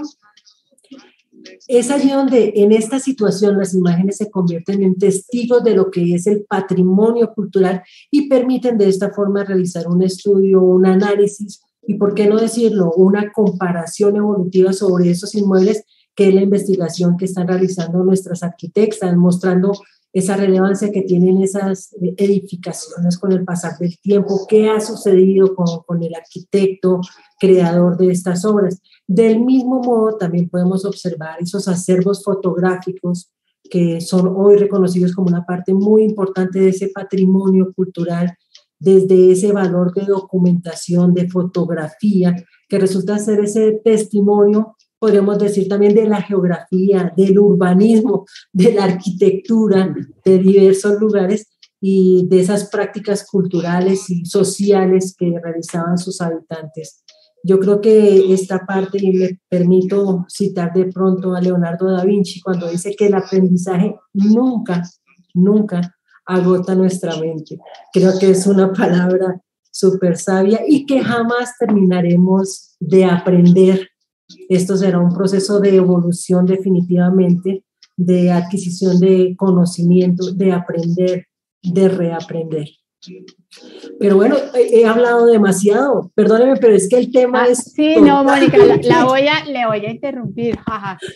Hay algo que me parece súper importante, perdón, querida arquitecta Claudia Mónica, que tiene que ver con lo que estaba diciendo Alicia.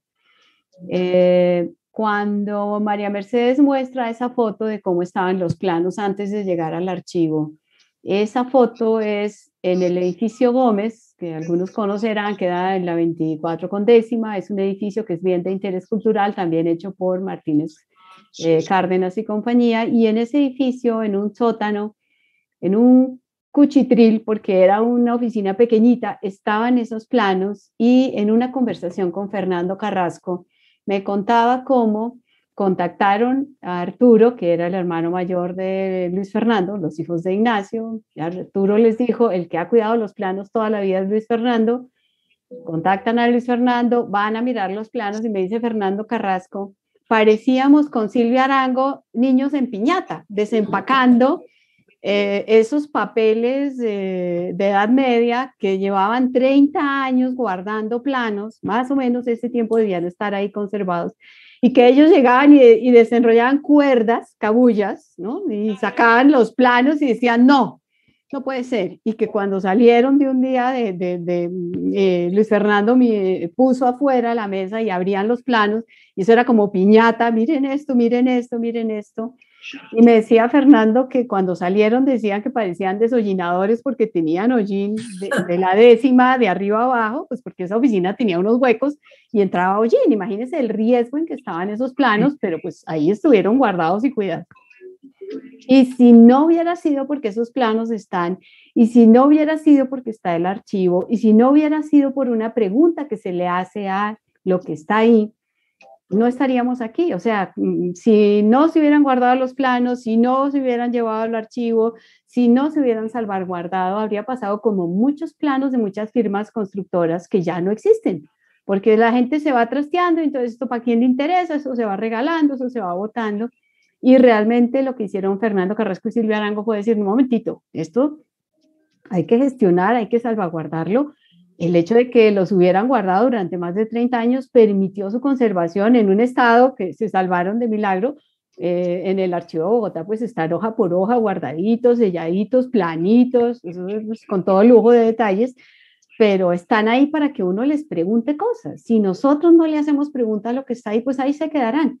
Entonces hay que preguntarse, preguntémonos cosas. Yo creo que cuando uno ve el edificio de la ESO y se pregunta, bueno, y si voy y miro el plano y el plano es diferente, ¿por qué es diferente? ¿Por qué cambió? ¿Cuándo cambió? ¿Quién decidió ese cambio? ¿Cómo se interviene un edificio para bien o para mal? El edificio de la Sociedad de Agricultores de Colombia también fue intervenido, le pusieron un pedazo en una esquina. Y así muchos edificios que hemos visto, lo que decías, arquitecta Claudia Mónica, cómo han evolucionado los edificios en sí, pero cómo ha evolucionado el contexto. El edificio del Banco de Bogotá, que fue hecho según la publicación de la carrera décima, la carrera de la modernidad, fue hecho en la que iba a ser la Wall Street de Bogotá, que era la carrera de los bancos, que era la carrera décima, y miremos la carrera décima hoy en día, pero si no estuviera el edificio, ni la historia, ni el momento, ni el contexto, y no nos preguntáramos, pues no tendríamos argumentos para explicar cómo un edificio de esa magnitud está ahí, correcto, al lado de San Victorino, enfrente al Transmilenio, lleno de hollín, sirviendo como juzgados, porque hoy en día es el edificio de los juzgados, y ese mural que hizo Ramírez Villamizar, que en su momento fue el más grande que hubo en Colombia, los post-its, las notitas de la cita del juzgado lo pegan ahí en la hojilla de oro. Entonces pues uno dice, bueno, pues hay que entender qué es lo que pasa y cómo nosotros vamos perdiendo la sensibilidad ante lo que está ahí. Es cierto, arquitecta. Arquitecta, y usted hablando de preguntémonos qué, le cuento que tenemos un set de preguntas muy interesantes, pero antes de arrancar, porque está simpático, está repartidas las preguntas para nuestras tres ponentes, entonces va a ser variadito. Antes de eso, por favor a los asistentes, no olviden llenar a los chicos de la Gran Colombia, a todos, el formulario de asistencia. Es súper interesante y es súper importante para nuestra facultad que hagan ese registro. No olviden hacer sus preguntas. Tenemos el espacio para que haya una controversia, para poder discutir los temas que ustedes de pronto tengan dudas con base en lo que acabamos de hablar. Lo tercero, no olviden darle like a esta presentación y si es el caso, suscribirse. Créanme que hay muchísimos temas dentro de este seminario internacional que son de validez. Qué chévere, les cuento que nos están viendo desde Uruguay. Un saludo para Uruguay también. Muchas gracias por estarnos acompañando. Y arranquemos con las preguntas. Mi doctora Alicia, ¿usted iba a preguntar o iba a aportar algo antes de arrancar con nuestras preguntas? Me pareció que la dejé como en inicio. Tienes el audio cerrado, Alicia. Sí, eso es. No, solamente porque tanto María Mercedes como María Olga se refirieron a algo a propósito como del contexto en el que surgen las edificaciones. Pues, yo de arquitectura no sé, pero el contexto, por ejemplo, me pareció muy interesante, porque tengo alguna anécdota, pero muy interesante lo de las escaleras eléctricas. Ustedes hablaban de un edificio que tal vez es el primero que tiene escaleras eléctricas en la ciudad, no me acuerdo cuál. Pero estos son asuntos, por ejemplo, que preguntan los ciudadanos así no muy profesionales en el archivo. ¿Cuándo fue la primera que? Pero cuando ustedes comentaron lo de las escaleras eléctricas, recordé yo que esta es una anécdota muy, muy personal, pero cuando llegamos a Bogotá, yo vengo de un pueblo del Meta, de Acacías. Llegamos a Bogotá por allá a mediados de los 70, como en el 75, 76, mi mamá decidió que siguiéramos estudiando, entonces que viniéramos acá, y esto es como la historia de muchas de las familias que emigramos en esa época. Pues nosotros éramos muy de la clase popular, pues cuando llegamos, seguimos siéndolo, pero en ese momento lo que quiero referir es que una de las cosas que nos maravillaba a nosotros y a las que nos llevaba mi mamá como de plan de domingo, era montar en las escaleras del aeropuerto El Dorado, ¿sí? Entonces, cuando ustedes me dijeron, yo de esto me reí un montón con la familia de mi compañero, porque yo lo comentaba desde mi lugar en ese momento, una familia llegada del campo a la ciudad, bueno, pero no solamente nos pasaba a nosotros, sino a otras personas también. Claro, la novedad de unas escaleras eléctricas, pero pues a nosotros nos llevaban y era gratis, pues era importante. Entonces me lo trajeron a la memoria ustedes cuando hablaron de las primeras escaleras, y la referencia que hizo María Olga también de las colas de gente subiendo las escaleras. Hacían las filas para hacerlo, claro. Yo no sabía que eran esas, y si no también hubiéramos ido. Solo eso, gracias. No, usted. Bueno, les comento que Eduardo Useche fue la primera persona que realizó nuestra pregunta, y va dirigida para la arquitecta María Olga Largacha. ¿Considera que el patrimonio arquitectónico ha sido valorado más mediante un acuerdo inmobiliario que en sus valores históricos o significativos para la ciudad, sociedad, dentro del mismo territorio? Bueno, Eduardo, muchas gracias por su pregunta. Yo tengo que aclarar algo como Alicia. Alicia dice que no sabe de arquitectura. Yo no soy patrimonialista, la que es patrimonialista aquí es la arquitecta María Mercedes y la arquitecta Claudia Mónica, pero yo sí tengo una versión sobre lo que es el hecho arquitectónico, el hecho histórico o el hecho que hoy en día se puede llamar patrimonial. ¿Cómo podemos nosotros valorar algo si en nuestros colegios ni siquiera nos enseñan historia? Y si nos la enseñan hartísima. O sea, perdónenme, pero aquí que me enseñen a mí, que me aprendan los presidentes de Colombia en orden, y que me aprendan en orden si fueron del Pacto Nacional o si no fueron.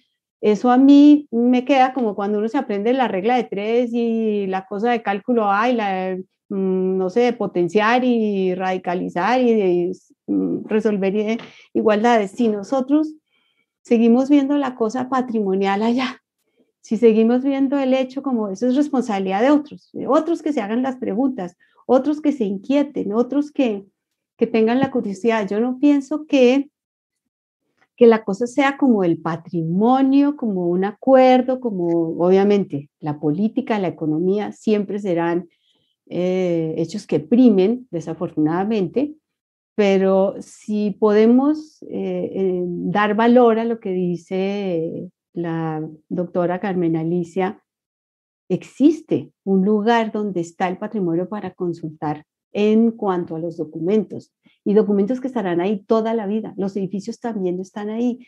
Entonces, no es que los otros tengan la responsabilidad sobre el patrimonio, es que somos nosotros los que nos hacemos las preguntas, somos nosotros los que debemos mirar el edificio y preguntarnos y elevar esas preguntas a otros que se conviertan en un eco y retumben. Esto es lo que se hace cuando se investiga, esto es lo que se hace cuando uno se pregunta y dice, oiga, ese edificio del Banco Bogotá, ¿qué? Oiga, ese edificio de la ESO, ¿qué? ¿Lo van a tumbar de verdad? ¿Está dentro de un plan parcial? ¿Lo van a tumbar? Y a mí no me importa. Entonces le dejo la responsabilidad a otros, le dejo la responsabilidad a quienes, a la sociedad o al acuerdo inmobiliario, que pues no sé cuál es el acuerdo inmobiliario que usted se refiere, pero realmente sí pienso que hay una valoración patrimonial muy grande. Lo que hay es un desconocimiento inmenso de lo que tenemos como patrimonio. Si uno mira el listado de edificios que son patrimonio, si uno mira el listado de edificios que son patrimonio solamente de Bogotá, es un listado inmenso y crece cada día. Lo que pasa es que si nosotros mismos pasamos por ahí por el lado de la casa X o del edificio X y pasamos a millón y no nos detenemos a preguntar, pues la sociedad seguirá haciendo lo que quiera. Yo creo que es responsabilidad nuestra y pues un poco lo que queremos aquí es preguntarnos para que ustedes se pregunten y cuando pasen otra vez por un edificio de esos digan, ese es el edificio que hizo Martínez Cárdenas, de eso hay un planito en el Archivo de Bogotá, voy a ir a ver el planito, Alicia me va a atender porque es un amor y voy a saber qué pasó ahí, cuándo fue, quién lo hizo, cómo lo hizo, puedo ver documentos, puedo hacer una cantidad de cosas, pero si no me pregunto, pues allá quedará todo eso guardadito. Espero haberle respondido, Eduardo. Muchas gracias por su pregunta. Arquitecta, muchas gracias. Otro de nuestros asistentes pregunta, Carlos Suárez, para la arquitecta María Mercedes, ¿qué tan sólida es la protección al patrimonio histórico arquitectónico en Colombia? Bueno, considero que el Ministerio de Cultura con su dirección de patrimonio, hace una muy buena gestión, pero lamentablemente a veces las normas son difíciles de cumplir. Entonces, por ejemplo, hay personas que tienen una casa patrimonial y requieren restaurarla. Y tendrían que presentar todo un proyecto de restauración al Ministerio de Cultura, lo cual implica hacer una contratación con un arquitecto restaurador, hacer unos estudios técnicos, una historia, pues, una historia del inmueble, hacer un levantamiento a veces porque no existe, hacer los estudios técnicos, sacar un presupuesto, pues esto implica pues un costo demasiado elevado y la gente pues a veces no tiene esos recursos y optan es por casi que dejar caer la casa en vez de plata para poderla restaurar. Entonces, pues a veces es difícil esa conservación de los inmuebles por eso, aunque el Ministerio de Cultura pues ha hecho una labor inmensa y ha asignado recursos para restaurar montones de edificaciones patrimoniales como son iglesias, conventos, fuertes, vivienda, bueno, innumerables edificaciones, y es una labor que se ha hecho durante muchísimos años y se ha rescatado y restaurado pues gran cantidad de edificaciones.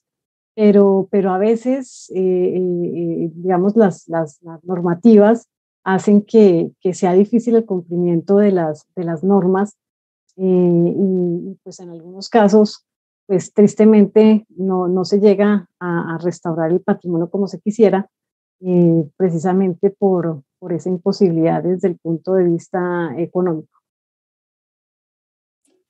Arquitecta María Mercedes, muchísimas gracias. Esperamos que Carlos haya quedado satisfecho con la respuesta. Continuemos. Erika Hidalgo nos dice, buenas noches. Quisieras preguntar sobre la disponibilidad en el archivo de documentos de patrimonio como lo son planos de las plazas de mercado de Las Cruces en la Concordia. Vale. Sí, o sea, en primer lugar, toda la documentación que llega al archivo ha sido ya valorada como de conservación histórica y entonces es documentación que tiene carácter patrimonial. Lo que hace el Archivo de Bogotá es justamente conservar en las condiciones adecuadas y ponerla a disposición de los usuarios esta documentación. O sea, todo lo que tenemos en el archivo es patrimonial, en primer lugar. Y claro que tenemos en el archivo planos de plazas de mercado. Tenemos el fondo de la empresa distrital de servicios públicos es liquidado. ¿Sí? La empresa distrital de servicios públicos fue liquidada en el año 1993 y los documentos están en el archivo. Desde que se conformó el archivo, la empresa distrital de servicios públicos administraba las plazas de mercado y los cementerios, el matadero. Entonces, pues parte del acervo documental de la empresa era planimétrico. Entonces, tenemos fotografías y también planos y documentos textuales de la administración de estos equipamientos. Tenemos también, bueno, tanto la empresa distrital de servicios públicos como la empresa distrital de transporte urbano, pues dejaron de existir, pues fueron liquidadas, y cuando una entidad es liquidada, los activos pasan a ser parte de la Secretaría de Hacienda. Es la Secretaría de Hacienda la que recibe esos activos. En el caso de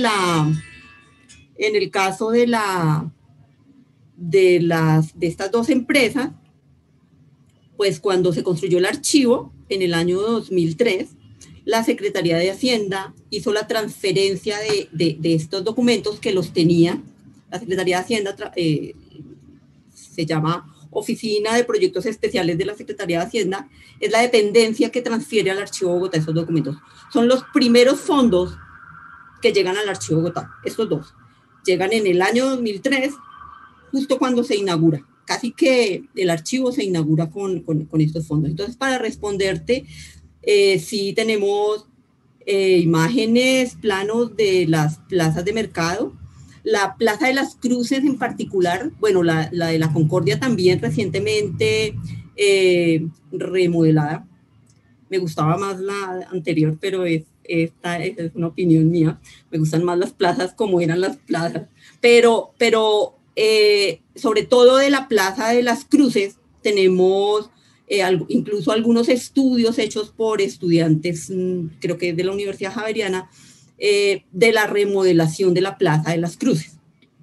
Entonces, pues también tenemos esos estudios visuales y también muchos planos de lo que fue la intervención, de cómo era la plaza antes, cómo quedó después.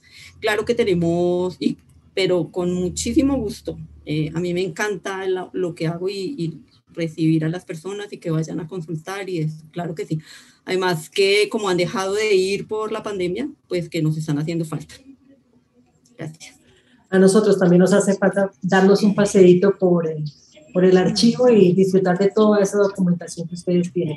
Pero mi doctora, cuéntenos una cosa, si Erika quisiera ir al archivo, quisiera solicitar en este momento la información del Mercado de las Cruces, ¿qué debería uno hacer?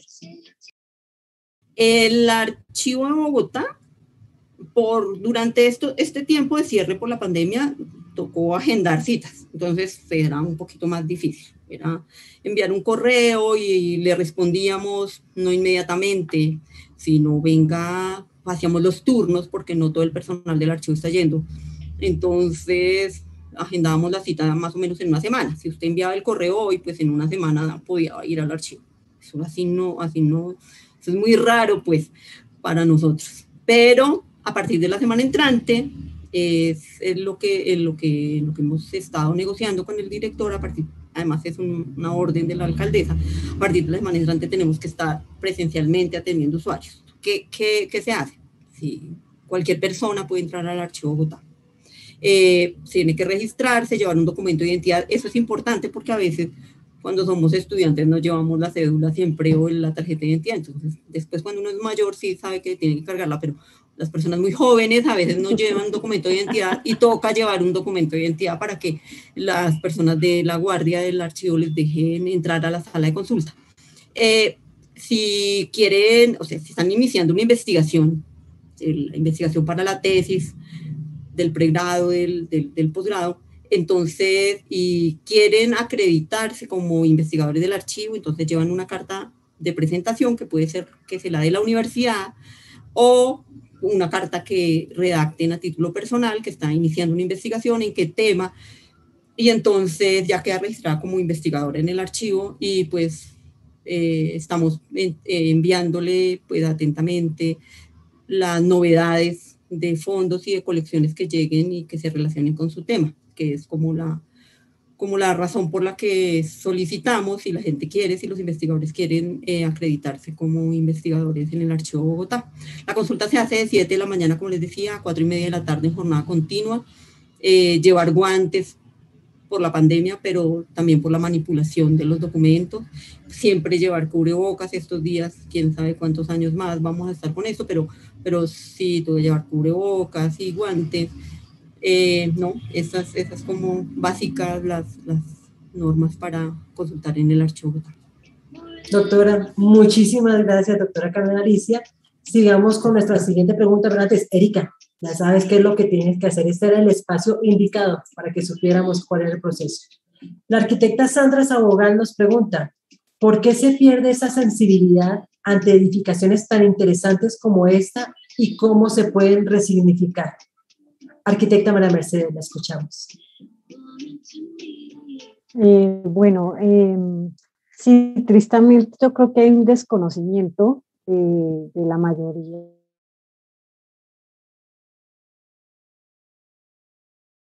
Estamos haciendo con la arquitecta María Olga, se quiere difundir toda la obra, todo el legado de firmas Trujillo Gómez Martínez Cárdenas y de la firma Martínez Cárdenas, para que la gente la conozca, cuáles fueron las edificaciones que realizaron. Y lo que decía la arquitecta María Olga, cuando pasen enfrente a una, sepan diferenciarla y decir, esta fue una construcción de estas firmas, y ya la empiecen a valorar. Yo creo que principalmente es el desconocimiento. Si la gente se interesara en leer un poco sobre la historia de Bogotá o sobre toda la historia de la arquitectura, pues ya la gente valoraría esas edificaciones y no pasarían desapercibidas. Arquitecta, muchísimas gracias. No sé si la arquitecta Largacha quiera agregar algo más a esta pregunta. Sí, Sandra, arquitecta Sandra, muchas gracias por su pregunta. Pienso que nosotros desde las facultades de arquitectura tenemos una responsabilidad inmensa en esto. Yo estaba ahora hablando de que a uno en el colegio le enseñan la historia tan harta que a uno no le provoca nada, ni querer las cosas, ni regalar, votar y no guardar nada que se refiera al pasado. Pero yo pienso que desde las facultades de arquitectura sí tenemos una gran responsabilidad en esa resignificación. ¿Cómo hacemos para que las edificaciones que están ahí no sigan siendo veladas o invisibles ante nuestra insensibilidad creciente, hasta nuestros ritmos febriles de acelere que ya no nos permiten entender? Pero yo pienso que es la academia la que nos puede permitir eso, la investigación sobre todo,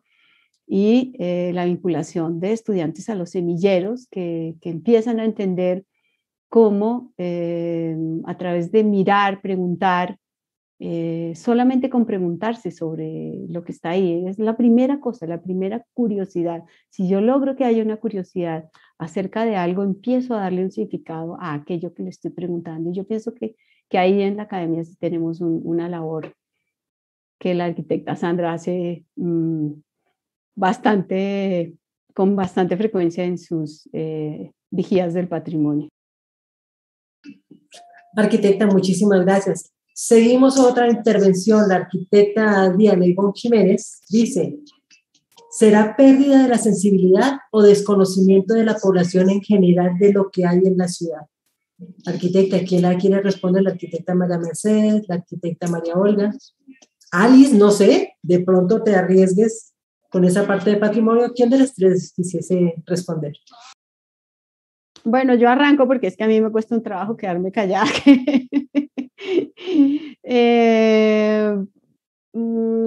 Adriana Jiménez, Adrianita. Yo pienso que lograr que la población en general conozca lo que hay en la ciudad, pues sería magno, ¿no? O sea, que todos entendiéramos, conociéramos y supiéramos acerca de nuestra ciudad, que tiene tantas capas, que tiene tantas historias, que tiene tantas complejidades, que tiene tantos conflictos, y fuéramos capaces de mirar diferente. ¿Qué pasa cuando uno va a una reunión? ¿Qué escucha entre estudiantes, informalmente? ¿Qué escucha uno de la ciudad? Críticas. No, esta ciudad es un caos, no es que llegar, no es que qué horror, es que es lejísimos, no es que esta vaina, no, o sea, no, Bogotá, me voy. Digamos que hay yo pienso que es un comportamiento de rebaño, así como estamos hablando de la inmunidad de rebaño. Nosotros tenemos una inmunidad de rebaño, o sea, estamos tan acostumbrados a criticar nuestra ciudad, a verla como una fiera que nos absorbe, nos carcome. Entonces no podemos mirar nada más, porque el que diga que Bogotá es bonito, ¡ay! Pues ¿usted cómo se le ocurre decir que Bogotá es bonito?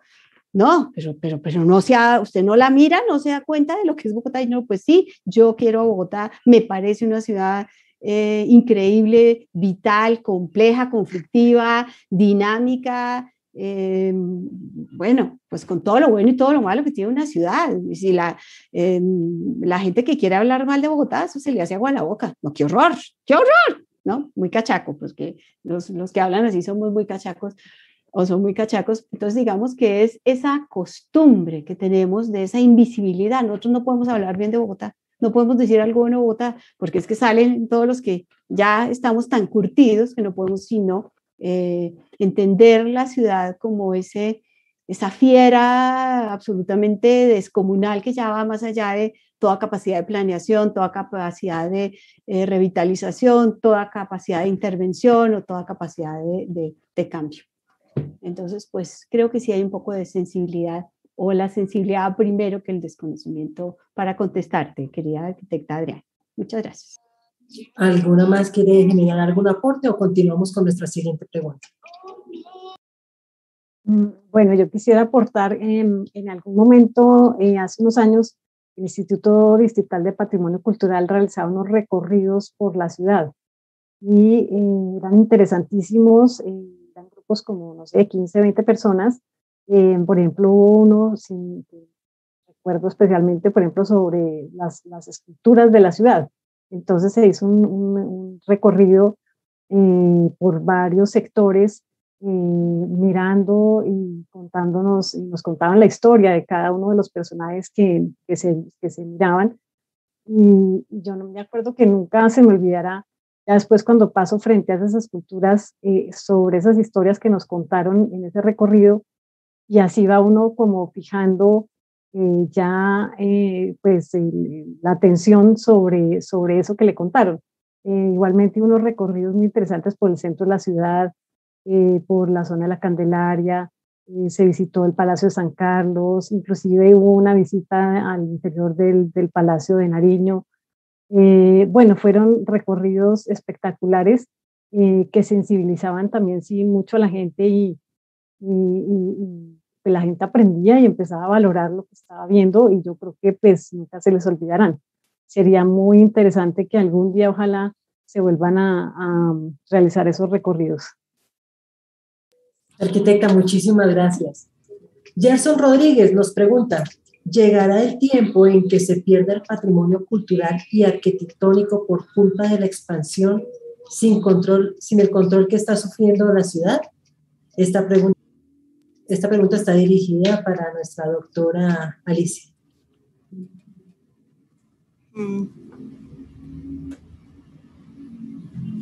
Pues, en mi opinión,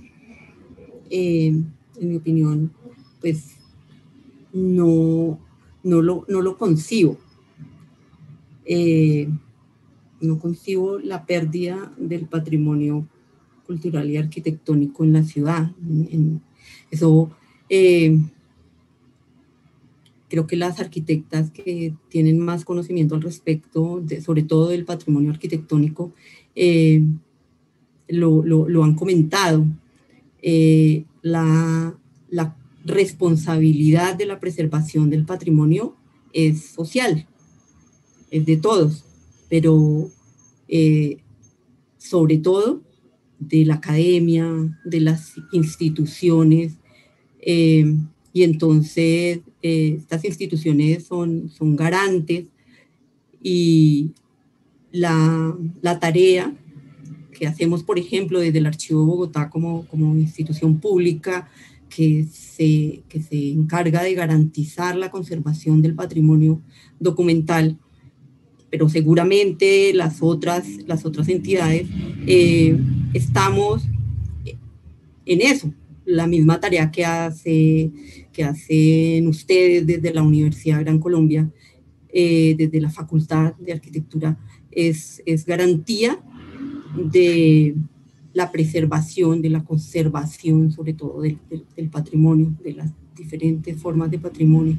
Pienso que creo que María Olga lo señaló un poco, la educación desde siempre, ¿no? La valoración del entorno, del espacio propio, del reconocimiento y el extrañamiento también, el sorprendernos con encontrarnos de visita y de turista en mi propia ciudad, mirar el centro. A mí me encanta caminar, yo vivo en la Candelaria, me encanta caminar el centro y reconocerlo. Por eso digo que me gustaba más la Plaza de la Concordia antes, era una plaza más como una plaza, ahora es un centro cultural con otras características, bonito también seguramente para otras personas, a mí me gustaba como era. soy más conservadora en eso, pero pienso que es mi opinión, y es una opinión optimista y esperanzada, que no lo concibo, pues, la pérdida del patrimonio, el desinterés por el patrimonio. Pienso que sobre todo porque es una responsabilidad nuestra y es una responsabilidad mía en particular como funcionaria pública, y que trabajo en un lugar en el que justamente lo que se trata es de agenciar el conocimiento de ese patrimonio, no por unos o por otros, sino por cualquier persona. O sea, a mí me encantan los usuarios que van al Archivo Bogotá a consultar los libros de inhumaciones, porque aunque ellos lo hacen por una necesidad que tienen, yo sé que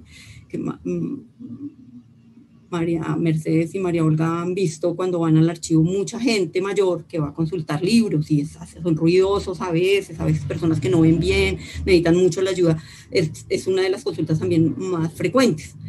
Pero el que las personas demanden ese servicio es lo que garantiza que esos libros se conserven y otras personas también los puedan consultar. La difusión que hagamos de los documentos que tenemos, este ejercicio, esta charla, el que las personas que nos ven conozcan, sepan que existe un fondo, una colección documental valiosa que tiene 9.000 planos de edificaciones, como dicen las arquitectas, edificaciones, algunas no están, algunas están reestructuradas. Esta tarea es una tarea que garantice la permanencia del patrimonio. Sí, es como mi opinión esperanzadora y esperanzada. Gracias. Y doctora, muchísimas gracias. Vamos a tratar, tenemos 4 preguntas en el tintero, creo que no vamos a alcanzar con todas. Agradecería, por favor, máximo 1 minuto por respuesta para que podamos dar un poquito más de cabida. Javier Gómez nos dice, ¿será que revitalizar es más pertinente que restaurar? Arquitecta Largacha.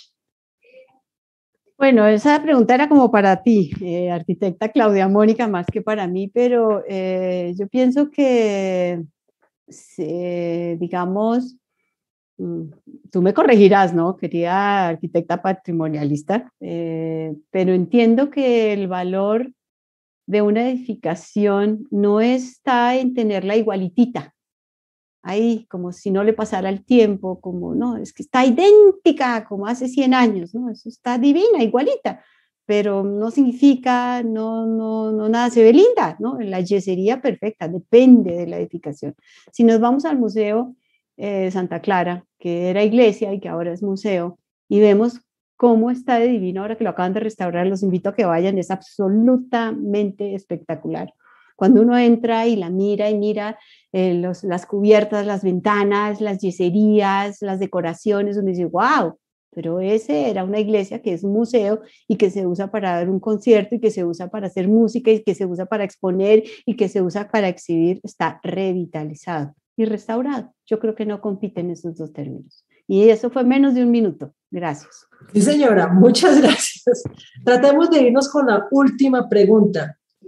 Andrés Gómez, creo yo, dice, buenas noches, ¿por qué se tiene la idea de que el patrimonio material arquitectónico va más ligado a las edificaciones de la época virreinal y no a la contemporánea? Arquitecta María Mercedes, y estamos sobre el tiempo, por favor. Gracias. No, pues realmente tanto las edificaciones patrimoniales de la época colonial como las edificaciones patrimoniales de la época contemporánea, bien sean republicanas o de la época moderna, pues todas tienen su valor patrimonial.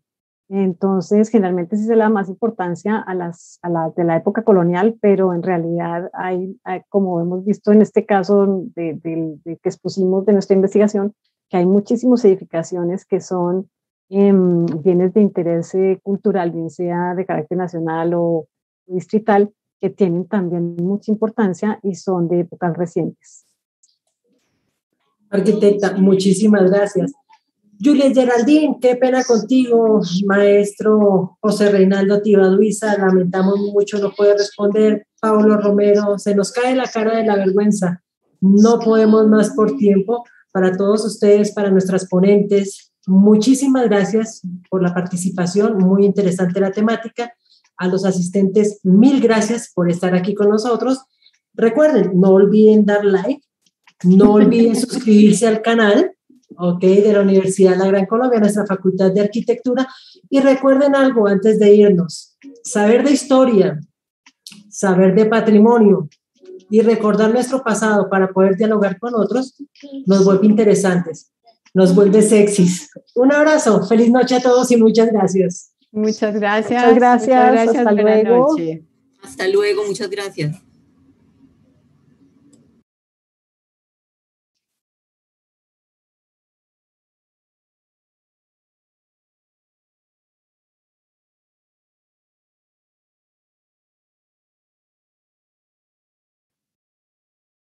¿Listo, Juanito?